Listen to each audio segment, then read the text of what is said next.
देखते हैं गद्य शिक्षण की विधियाँ में हम लोग पढ़ रहे थे आदर्श विधि।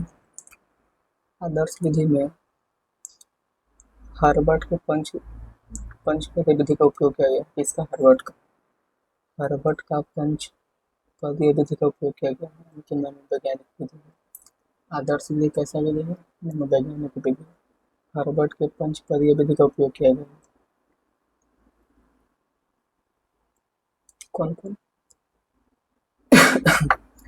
कहने का मतलब जब भी कोई टीचर गद्य शिक्षण पढ़ाता हो, गद्य कहानी पढ़ाता हो, कोई भी टीचर कहानी पढ़ाता हो तो उसको पांच चरणों में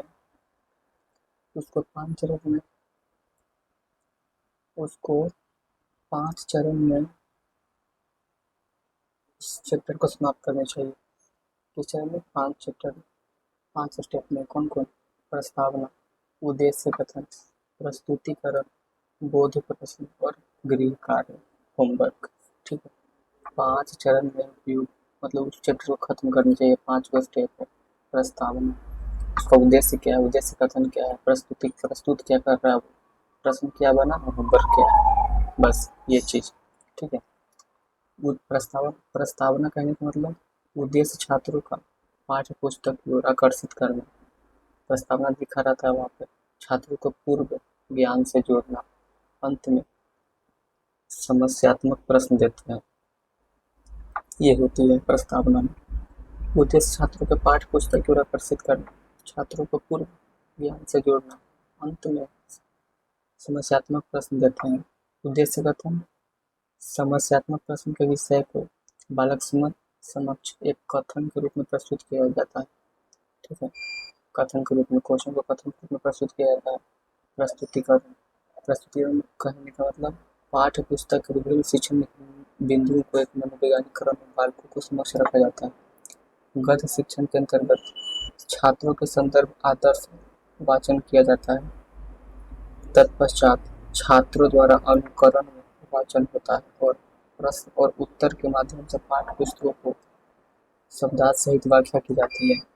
पुनरावृत्ति भी प्रस्तुतिकरण का एक हिस्सा होती है। पुनरावृत्ति में इस बात का ध्यान रखा जाता है कि उक्त शिक्षण बिंदु से संबंध में पूर्व निर्धारित उद्देश्य की पूर्ति हुई है या नहीं। बोध प्रश्न, छात्र पढ़ाए हुए हम उसको भली भांति समझ पाए या नहीं पाए, यह होता है बोध प्रश्न। गृह कार्य, अर्जित ज्ञान को कोई विद्यार्थी लिखित रूप में अभिव्यक्त कर सके, अलग अलग प्रश्न में विद्यार्थी अर्जित ज्ञान कर सके, ठीक है, प्रयोग करवा सके। ये था हमारा 5 चीज। कौन कौन था? मेन रूप से याद रखिए, प्रस्तावना, उद्देश्य कथन, प्रस्तुतिकरण, बोध प्रश्न और गृह कार्य। प्रस्तावना कहने का मतलब मान ली कोई क्लास स्टार्ट कर देंगे तो स्टार्ट करते उसके बारे में कुछ अपन मन से कुछ 2-4 बातें बोले, जिसमें कुछ हम लोग यात्रा के बारे में पढ़ रहे हैं, मतलब कि हम लोग कोशिश कर बोलेंगे ऐसे कि हाँ बच्चों, क्या ट्रेन देखे हो, ट्रेन पे बैठे हो, इसमें इतने डब्बे होते हैं, उतने डब्बे होते हैं, मतलब आकर्षित करना उस टॉपिक की ओर, आकर्षित ऐसे बातों से उस टॉपिक की ओर आकर्षित करना, वो प्रस्तावना कहलाता है। ठीक, सीटेट में ऐसे क्वेश्चन आते हैं कि जैसे में गृह कार्य करने में से कौन सा उद्देश्य है या नहीं है, सही है या गलत है। उद्देश्य 1 क्या था हमारा?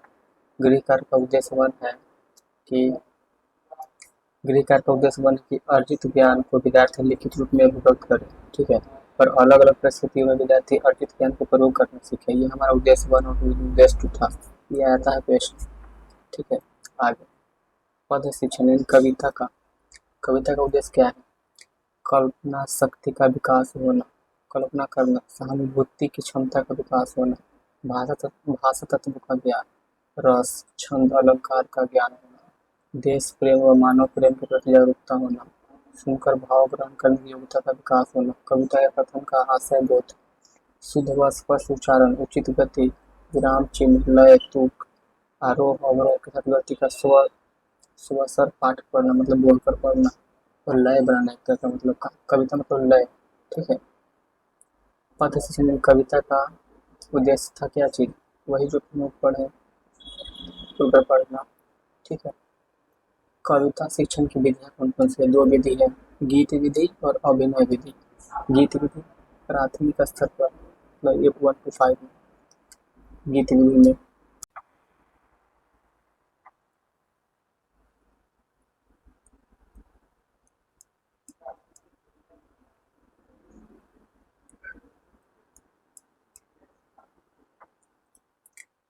कविता शिक्षण की विधियाँ में अगर पढ़ाना हो कविता शिक्षण की विधि मतलब कविता पढ़ाना हो तो प्राथमिक स्तर यानी कि 1 to 5 में वो कैसे पढ़ाएंगे?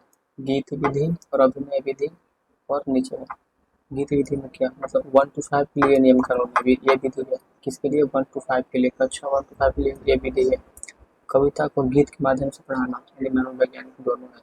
अभिनय विधि कक्षा में अभिनय कविता का अभिनय करके पढ़ाया जाए मतलब एक्टिंग करके, ठीक है, ये अभिनय विधि। गीत विधि अभिनय विधि किसमें? कविता में 1 to 5 में।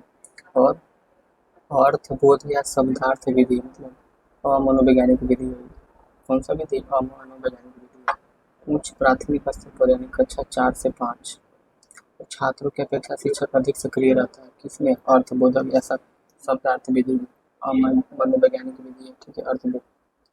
अब आते हैं किसमें? उच्च प्राथमिक एवं माध्यमिक स्तर पर कविता शिक्षण की कक्षा 6 to 8 में। व्याख्या विधि कौन सा विधि? व्याख्या विधि शब्दार्थ विधि का विकसित रूप। शब्दार्थ में शब्दों का मतलब डिटेल में बताना। अर्थ के साथ कविता का भाव मतलब रस, कैसा रस है, छंद, अलंकार आदि भी बताए जाते हैं।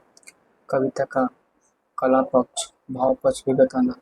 अमनोवैज्ञानिक विधि है। कौन सा विधि है? अमनोवैज्ञानिक विधि। रचना शैली, अलंकार, शब्द, अर्थ, छंद, भाषा ये सब बताया जाता है। इसमें व्याख्या विधि में। तो ये था हमारे क्लास नंबर 10, ठीक है। कौन सा? Class number 10। मिलते हैं क्लास नंबर 11 में।